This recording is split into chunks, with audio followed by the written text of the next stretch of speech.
70% of its retail members are under company-enforced mandates, and fewer than 2% have left their jobs as a result. Amy Williams reports.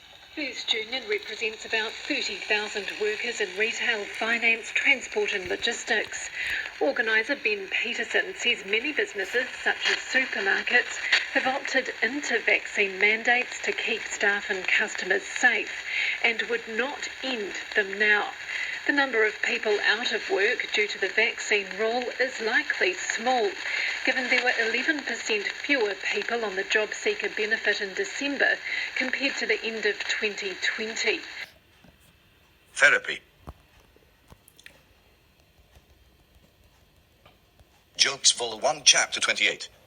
As a woodwork preacher, Gery Brownely is the perfect replacement for the Speaker of the House, Trevor Mallsrd, who was too busy with passing conversion therapy ban to see a protest on his lawns of 3,000 for 9 days, when the law of the land said no more than 25 non-double vaccinated people gathering. Who else in opposition could be Speaker of the House, if not acts leader as Deputy Speaker? A person who knows how to read public sentiment and engage. Adrian must go also as Deputy Speaker of Sprinkle Occasion Music Gates as the Tikanga and Kawa. The Speaker's office required that the challenge of the protest be answered with sending out a warrior to collect the killer of the visiting delegation at the Speaker's Marae. The traditional welcome of speakers on both sides. And then food from Parliament to ensure the welcome does not turn into mortal combat.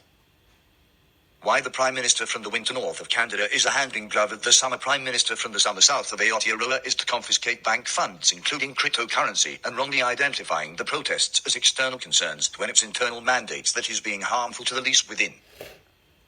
In other words, the business of the House of Representatives is unresponsive to the representative nature of the democracy when the ships of the parties are used for conversion therapy instead of continents vote on disciplining the Speaker of the House for watering the guest to Parliament, and Lily Gorky using music in an attempt to make her honour the mob in a cyclone.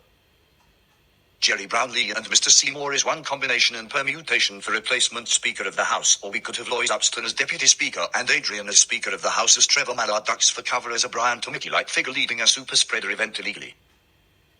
With Omicron, the law must change to legitimate the protest on Parliament grounds as lawful. The Mayor could close this roads permanently and include the land into Parliament's grounds for camping vehicles use owning Freedom Camping Area. The government could welcome the Omicron spending area as a get-sick-quick location to get Omicron over and dusted so life can continue as normal. The grounds could be made into a makeshift hospital where the least vaccinated are welcome, who do not illegally hide behind closed doors and break the law, instead openly come out and represent legal change to common sense Omicron actions. This is common sense at its finest. Naked to the world as the day it was born. Protected as it is naturally to a global pandemic that is threatening supply chains as individuals want to manage their own risk and not be whipped by conversion therapy.